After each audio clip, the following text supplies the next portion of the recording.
Amen. Alléluia. Prions, mes chers amis. Courbons nos fronts. Seigneur,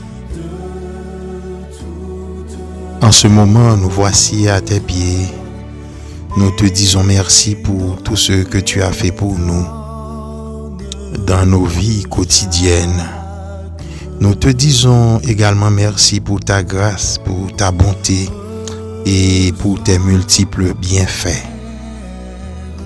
Merci de nous avoir pardonné de nos péchés passés et présents. Seigneur, nous te demandons de nous garder contre tout danger visible et invisible. Seigneur, nous sommes tous et toutes tes fils et tes filles. Apprends-nous à aimer. Apprends-nous, Seigneur, à apprécier. Apprends-nous aussi à te servir sagement. Sur ces Pères, nous te demandons paix, amour, sagesse. Amen. Amen. Amen.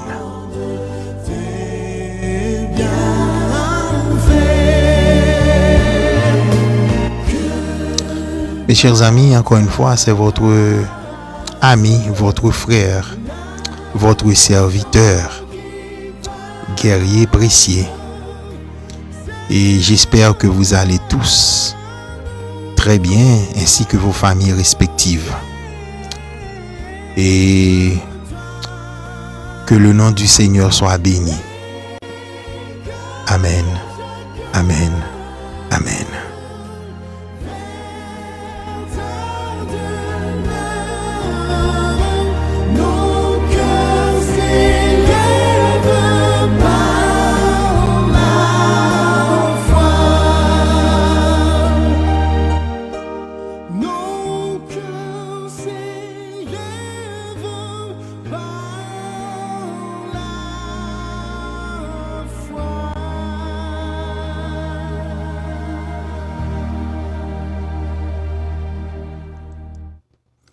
Bonjour, bonsoir à tout le monde. Et notre sujet pour aujourd'hui est tiré au 12e chapitre de l'épître de Paul et aux Romains. Et plus particulièrement les versets 1 et 2. Lisons, mes chers amis.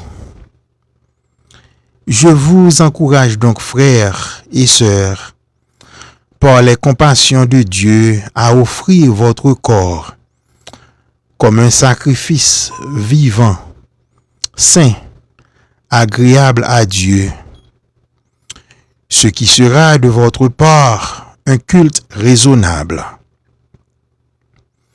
Ne vous conformez pas au siècle présent, mais soyez transformés par le renouvellement de l'intelligence, afin de discerner quelle est la volonté de Dieu, ce qui est bon, agréable et parfait. Mes chers amis, mes frères et sœurs, ici le terme grec pour se conformer est systématisio, qui signifie former selon un modèle ou un moule. Le même terme ne se trouve qu'à un seul autre endroit dans le Nouveau Testament, à savoir dans le premier chapitre de la première épître de Pierre au verset 14. Nous lisons ceci.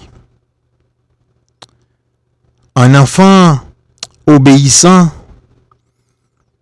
ne vous conformez pas aux désirs que vous aviez autrefois, quand vous étiez dans l'ignorance. Que veulent dire exactement Paul et Pierre en disant aux chrétiens de ne pas se conformer au monde? Tout simplement que vous ne devez pas vous laisser entraîner à suivre les coutumes corrompues, les principes impies ou les plans d'action maléfiques préconisés par les hommes du monde.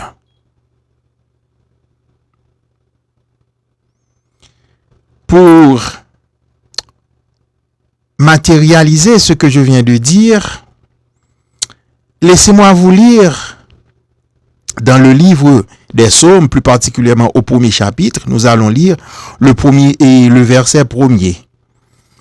Heureux l'homme qui ne suit pas le conseil des méchants, qui ne s'arrête pas sur la voie des pécheurs et ne s'assit pas en compagnie des moqueurs. Mes chers amis, tout comme un bateau est dans l'eau, mais n'est pas de l'eau, le chrétien est dans le monde, mais n'est pas du monde.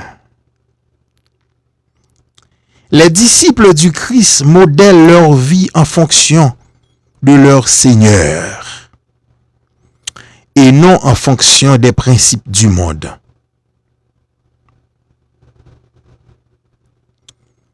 De préférence au monde n'est pas le monde physique, mais plutôt l'âge ou l'époque.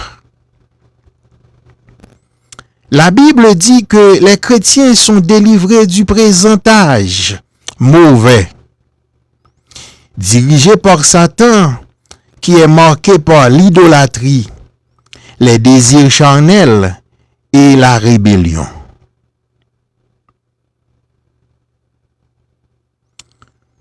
La clé pour échapper à l'emprise de ce monde et à son conformisme est la métamorphose.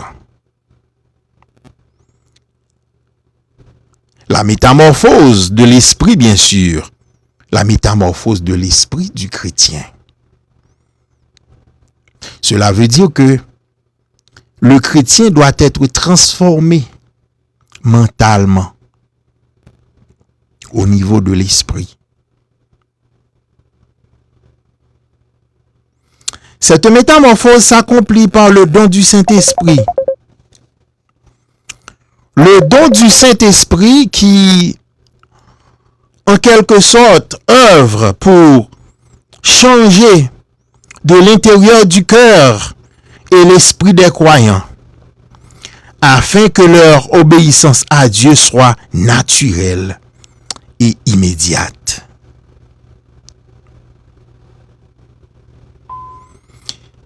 Mes chers amis, pour matérialiser encore une fois ce que je viens de dire, je vais vous lire encore le deuxième verset du chapitre 12 de l'épître de Paul aux Romains. Ne vous conformez pas au siècle présent, mais soyez transformés par le renouvellement de l'intelligence, afin de discerner quelle est la volonté de Dieu, ce qui est bon, agréable et parfait.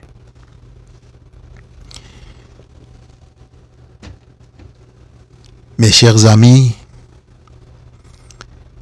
notre réflexion autour de ce passage nous porte à croire que le chrétien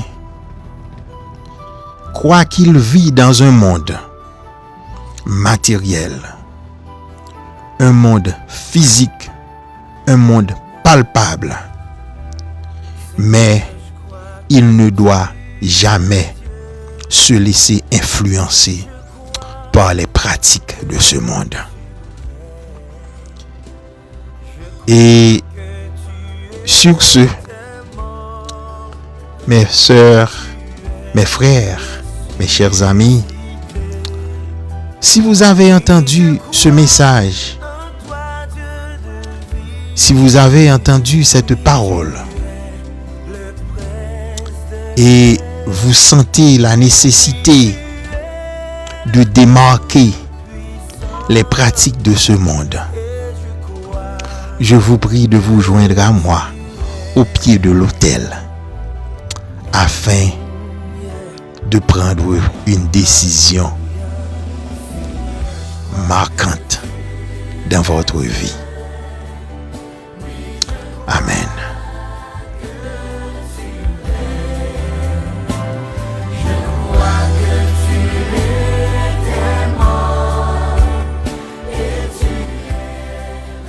Prions, mes chers amis.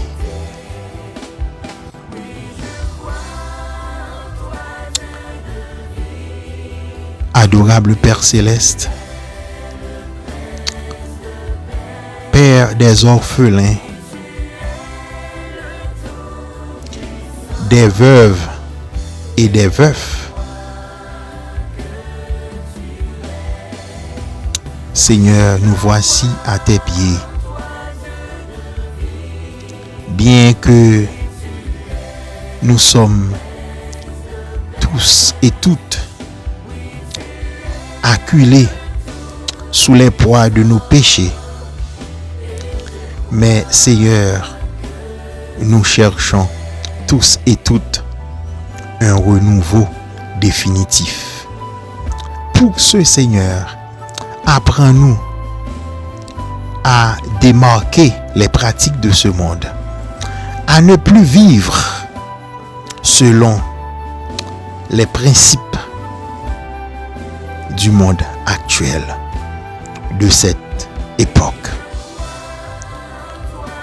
Sur ce, Seigneur, nous te réclamons paix, amour, sagesse. Amen. Amen. Amen.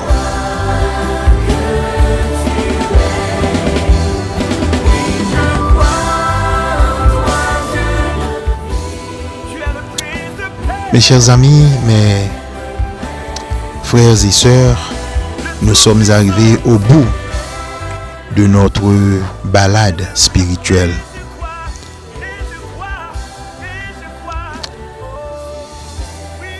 Si vous avez des requêtes de prière, écrivez-nous, s'il vous plaît, par WhatsApp au 203 818 56 95.